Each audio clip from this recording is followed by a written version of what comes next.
In war, there is no substitute for victory. Let us never negotiate out of fear. We stand undivided, forever united, fighting hand in hand for the liberty we've earned, for glory and honor, for our sons and daughters, ever mindful of the lessons we've learned. Let the torch of freedom burn.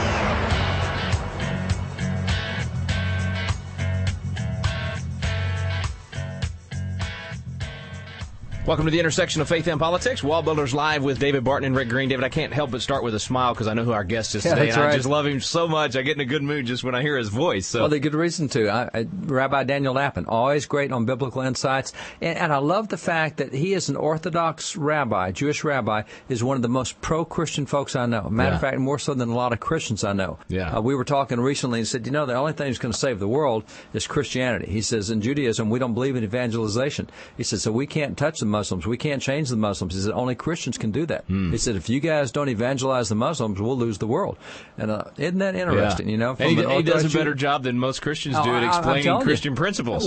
When I've taken him into Christian churches to speak before, and they say, now, wait a minute, is he a Christian? Does he believe? No, but it'll be all right. And afterwards, when can we get him back? When can we get him back? This is great Bible teaching. Yeah. And it really is. It is biblical stuff, and he's so good on biblical principles. And those principles are the same principles that we adhere to as Christians. Yeah. As he said before, we've got theological differences, but my gosh, he's more for Christians than most Christians I know, and he understands and recognizes the impact of that. So it's always fun to have Rabbi Lapin on. He's just a really good friend. I enjoy being with him and sharing with him, and it's just always a very enjoyable time to have. Well, and certainly in terms of what we do here at the intersection of faith and politics, better than maybe anyone, he really helps us to understand how that faith influences what our nation is going to be. So thrilled to have him back, Rabbi Daniel Lapin, when we return here on Wall Builders Live.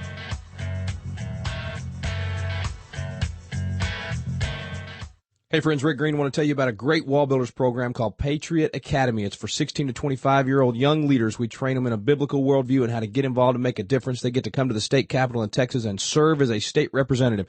But rather than find out about it from me, listen to the students that are actually there participating. Patriot Academy is essential to the preparation, training, and equipping of the next generation of conservative leaders. I just feel that this is the most hands-on experience that anyone our age can even attempt to have. If you want to get involved in the political process, no matter what area, staff, campaign, you want to be an elected official, this is the place to come to find out and to test yourself if you have what it takes. And if you're one of those young conservative leaders, you'll find that Patriot Academy will give you an in-depth, hands-on experience as to what it's like to really be part of the political process.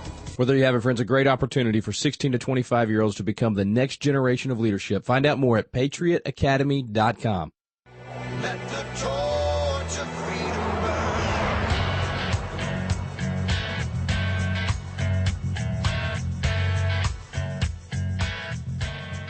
Welcome back. Thanks for staying with us here at the intersection of faith and politics. Wall Builders Live with David Barton and Rick Green. Back with us again by popular demand, Rabbi Daniel Lapin. Rabbi, always good to have you. Thank you, sir, for coming on. I love being on Wall Builders Radio. Thank you very much, Rick. Well, we love having you both here on radio and at our conferences, and you're just such a blessing to us. And at a time of what seems like chaos around the world in so many places, and even in some of our own state legislatures here in America, looking for some wisdom, and you do it better than anybody we know. In fact, I want to mention right up front your website because, folks, there is fantastic information, some of the best programs out there, RabbiDanielLapin.com, or you can go to youneedarabbi.com. Literally distilling over 3,000 years of ancient Jewish wisdom into practical and entertaining books and audio recordings, and now here with us live to help distill some of that wisdom. Rabbi, some crazy things happening out there. How do we put this in perspective? If this is not too provocative, Rick, and if I don't send you running for cover with some of this provocative and outrageously non-politically correct speech that is about to come, I would say that it is most helpful if we view the last few hundred years in terms of a struggle between barbarism and civilization. Now, by civilization, I mean the kind of living that has emerged in countries that were faithful to Christendom. The kind of living that grew up in countries that had as their origin the Bible. And in spite of the fact that a few loony losers on the left might howl in protest when I say this, the fact is that Western civilization rests upon a mysterious, majestic volume called the Bible. And that is what has built a civilization that millions and millions of people from, shall I say, barbarous countries vote with their feet. They do their very best to immigrate, legally or illegally, to countries that the Bible built. I'm talking about Western Europe, I'm talking about the United States of America. Have there been declines? Has Europe sunk into a post-Christian period? Yeah, sure. All of that is true. But the bottom line is that a culture that believes in harmony and tranquility, a culture that believes in private ownership of private property, a culture that believes in the deferment of gratification, a culture that believes in the primacy of the human family, mother, father, children. These are things that built the West, and these are things that grow from the Bible. Meanwhile, there is out there a force trying to restore barbarism. Right now, it's the world of Islamic fundamentalism that is doing its best to do that. And tragically, Islamic fundamentalism has its unwitting allies, in the sense of people who certainly would not claim to be trying to destroy America. Of course, they wouldn't be doing that.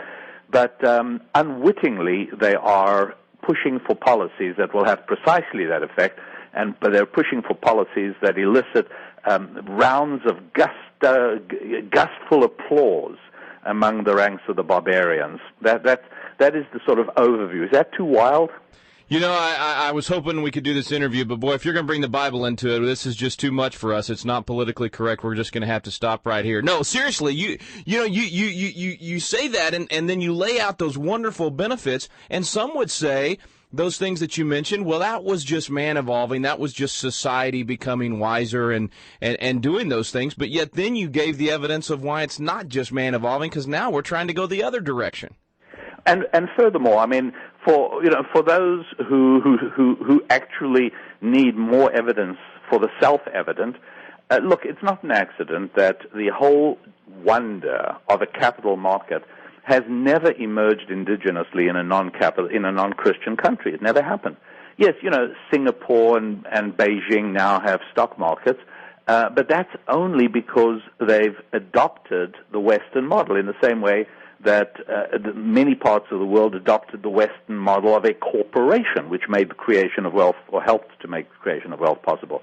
It's not an accident that the overwhelming majority of scientific and technical and medical advances of the last 1,000 years also took place not only in Christian cultures and Christian countries, but very often at the hands of Christian scientists and inventors and medicine specialists. So, look, it's no accident. The Bible promotes civilization, and there are other cultures that promote barbarism, and secularism in the United States of America is, although it doesn't intend to do it, the side effect, the very unwelcome side effect, is the promotion of barbarism. And so when we look at politicians in the United States of America, whilst I wouldn't necessarily label any of them as people who are trying to promote barbarism or people who are trying to destroy the frighteningly fragile structure of civilization, at the same time, they are promoting policies that we have to recognize as being counterproductive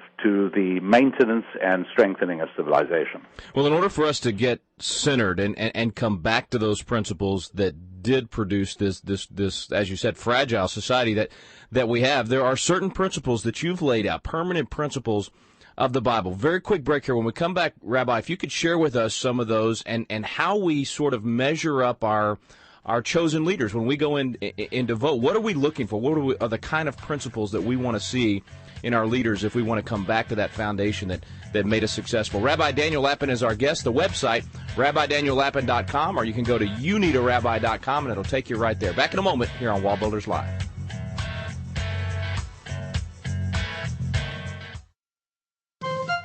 This is David Barton with another moment from America's history. Today, numerous court decisions demonstrate that there's often a conflict between the courts, the law, and religion. Has this conflict always existed? Not according to James Wilson. James Wilson was a signer of both the Declaration of Independence and the Constitution. He was a law professor as well as an original justice on the U.S. Supreme Court. James Wilson saw no conflict between religion and the law. In fact, just the contrary. He declared, "Human law must rest its authority, ultimately, upon the authority of that law which is divine." Far from being rivals or enemies, religion and law are twin sisters, friends, and mutual assistants. Indeed, these two sciences run into each other. In the views of Founding Father James Wilson, religion and good civil law were inseparable. For more information on God's hand in American history, contact Wall Builders at 1-800-8-REBUILD. Hey friends, I want to tell you about a great opportunity for your pastor and their spouse. It's our Congressional Wall Builders Pastors Briefings. Imagine your pastor getting to go on a private tour of the United States Capitol with David Barton, a live presentation right there where they'll learn about the spiritual heritage of our nation, and then a full day of briefings with congressmen and senators and other leaders in Washington, D.C. Go to our website today at wallbuilders.com and click on the pastor briefings to find out more. Let the torch of freedom burn.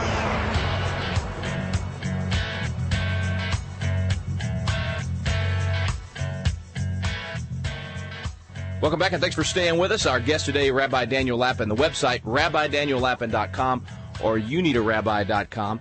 And Rabbi, the first part of the program there, obviously it is clear what the struggle is. You laid it out exactly right in terms of what we face. What are the principles we need to be looking for?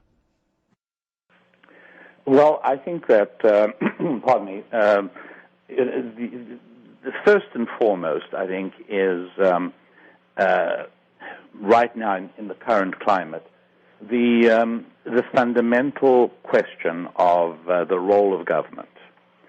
And I know that previously on Wall Builders Radio, we've spoken about my teaching on the Tower of Babel, that this is not merely a story of some long ago mythological tower, but this is actually God's message to mankind about a latent force that is embedded destructively in the hearts of humanity, a seductive allure of tyranny that makes people buy into the promise of security and equality, and in so doing willingly sacrifice their freedom.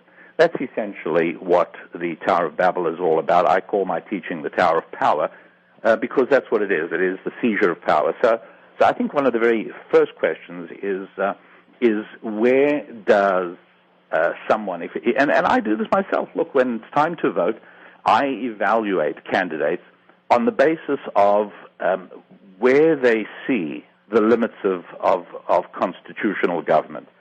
Do they, for instance, believe that the entire moral structure of charity in the Bible is something that God intends governments to do coercively?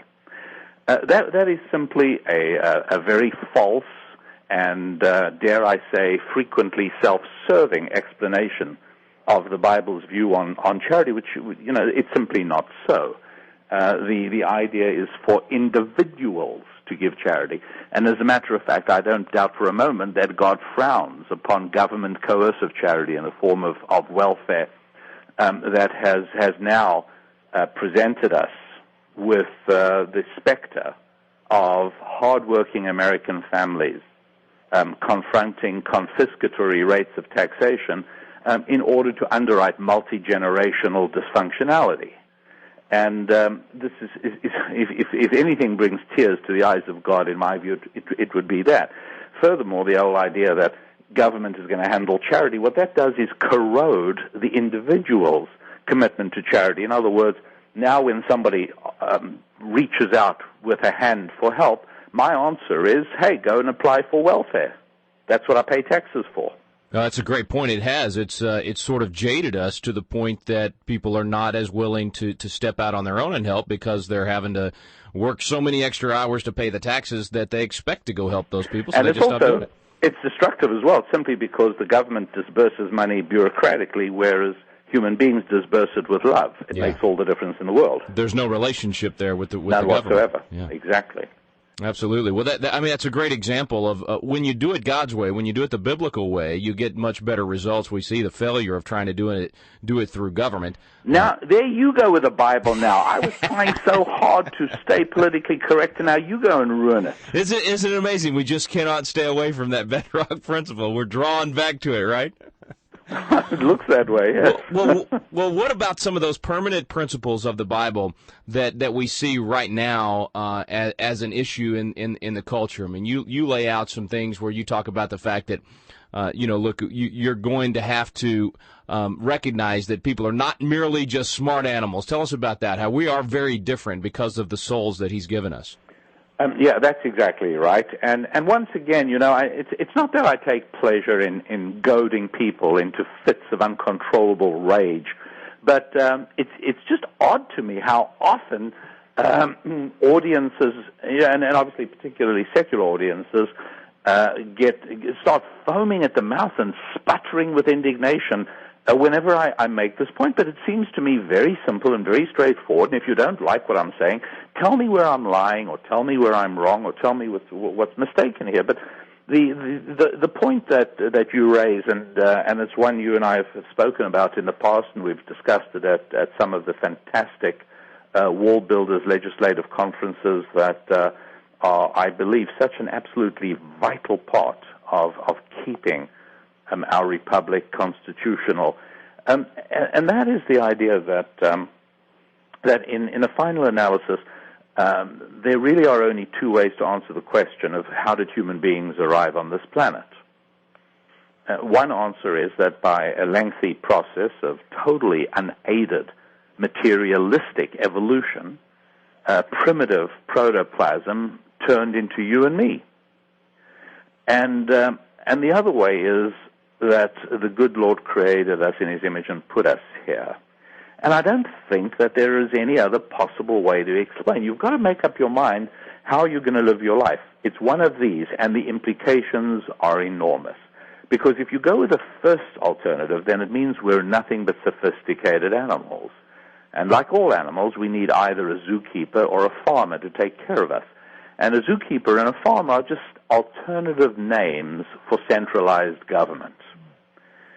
It is also unreasonable to protest any level of tax rate, and this is one of the reasons it's very difficult to get politicians to state what they believe to be the absolute upper limit at which Americans should be taxed, because there are many people in Congress and also in various state legislatures who actually believe that since we are nothing but animals in the charge of the farmer and the zookeeper beyond the Beltway, that are telling us that we shouldn't be taxed more than 90% is as ludicrous as telling a cow it shouldn't have to give more than 90% of its milk to the farmer. It's nonsense.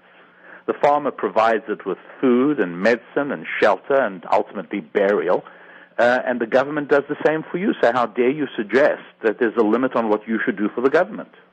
And it literally comes back to that basic philosophy of whether you believe we're just cattle that need to be herded, or we are in fact touched by the finger of God. Everything flows from that.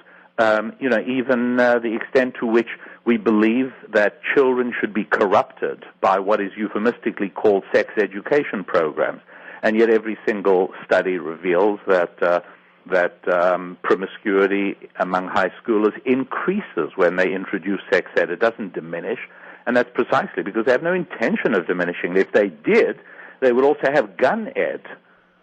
In other words, they say, since kids are going to play with guns, the least we can do is tell them how to do it safely, which is exactly what they say about sex ed. Since they're going to do it anyway, we may as well teach them how to be safe.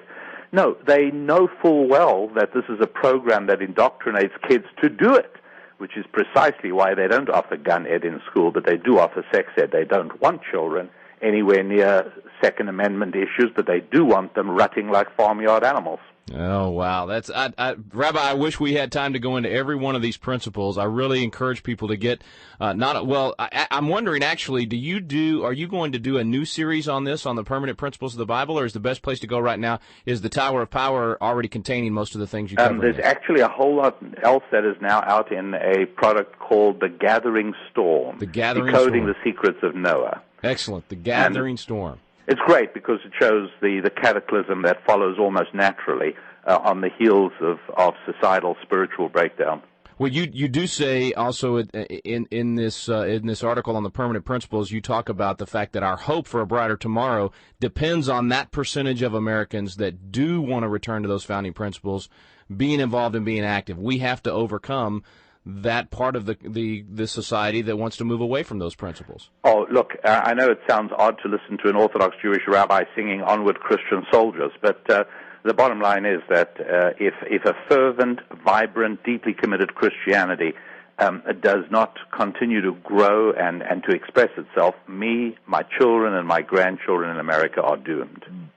Well, it's time. It's time. Well, Rabbi, thank you so much. Let's have you back and cover more of these. In the meantime, folks, visit the website, RabbiDanielLappin.com. Or if you want to be easy to get to that website, I love this one, YouNeedARabbi.com. Rabbi Lappin, thank you as always. Love to everybody and look forward to being back with you. That's Rabbi Daniel Lappin. Back in a moment with David Barton.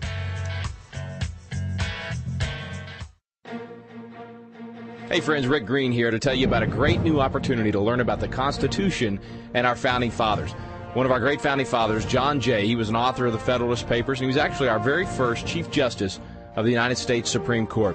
He said that every member of the state ought diligently to read and to study the Constitution. By knowing their rights, they'll sooner perceive when they're violated and be the better prepared to defend and assert them. Chief Justice Jay was exactly right, and never before have I seen so many people interested in doing exactly what he said.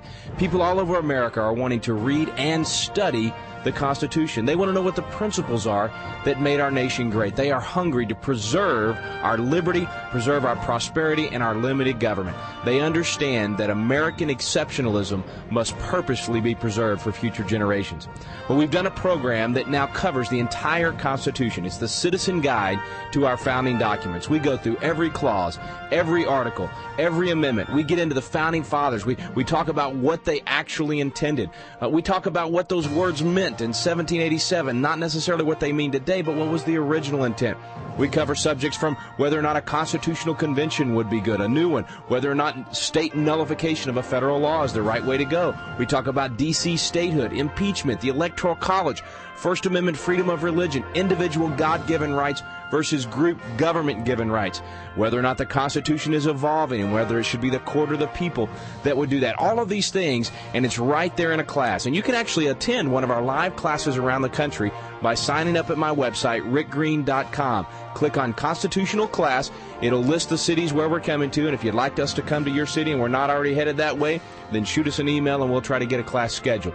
You can also get the entire class on DVD and CD, so it's like you're in the room. You get to be a part of the questions and the answers. It's all right there on the DVD. Go to my website to find out more, rickgreen.com. So hope that you will dive in and study the Constitution. Let's do what Chief Justice John Jay suggested that we do. Let's read and study the Constitution, and here's your opportunity to do that. It's called The Citizen Guide to Our Founding Documents.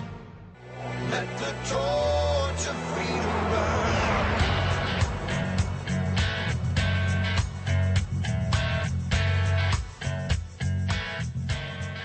And welcome back to Wallbuilders Live. Thanks for staying with us. If you didn't enjoy that interview, you're not alive. You're not breathing. You got to love laughing. I love his politically incorrect terms. Loony losers on the left. That's great. But, I mean, it comes through really clear. He talks about all the influences of Christianity in the Bible. As a matter of fact, he's done research that we were talking about where he's gone through and shown that in the last 1,000 years, all the greatest innovations in technology and science and medicine and agriculture and literature and art, that they've come from Christians. 98% 98.5% come from Christians. Wow. Now, that's phenomenal because the world is only 32% Christian. You have 21% Muslim and on down to Hinduism and Buddhism. But 32% of the world should produce 32% of the world's great inventions. But not so. Yeah. 32% of the world's population produces 98.5% of the world's great inventions. I mean, this is fascinating stuff, and he's right. The Bible has built this. I love what he said, that no capital market has ever emerged in a non-Christian country. You know, that's true. Yeah. Where people take the Bible and put it to practice, put it to use, it makes a difference. And by the way, that's one of the problems with the church today is church no longer makes the Bible applicable in a lot of ways. You know, you go to church and you don't hear this practical application. It's all boxed into salvation. That's right. But nothing, When you leave church on Sunday morning, Sunday afternoon, what do you want to do about science the next day? What do you want to do with literature the next day? I mean, the Bible should inspire you in every one of those areas, in architecture and athletics and you name it, in education. We've got to get the Bible back in the center of our culture, or as he said, postmodern Europe or post-Christian Europe will look just like that in America if we don't keep that Bible vibrant and alive. You had said recently on one of our programs, you talked about the importance of acknowledging God and how that plays into our own philosophy about rights and all of those things. And that's really what he's saying, too. Our system of government, our system of freedom has produced all these great results, but you got to go look at the source. Where did that come from? That's right. It came from the Bible. You take the Bible out, you take Christianity out, and you lose all you those lose all things the benefits. we hold dear. You know, Teddy Roosevelt said that we would not. He said the Bible has contributed so much to the social and civic institutions that we wouldn't recognize the country if the Bible were removed. Yeah. You know, and that's true because so much of what we have in the way of cultural institutions that we think, oh, this is a great American institution. No, it's not. It's a great biblical institution. And if you take the Bible out, it's not an American institution either. I mean, it goes away. And Teddy Roosevelt was right on that. And that's the same message that Daniel's putting out there as well is, hey, the Bible's got to be the basis of any culture that is going to remain a free, prosperous, independent culture. I sure like the results. I hope we keep the formula so we can keep those same results. I mean, he's one of the great spokesmen for it. So, you know, Daniel, and the new series has got out. We need to get a hold of that series and listen. He's just a great Bible teacher, no question. Visit the website today, folks. YouNeedARabbi.com or RabbiDanielLapid.com. You've been listening to Wall Builders Live. We stand undivided forever.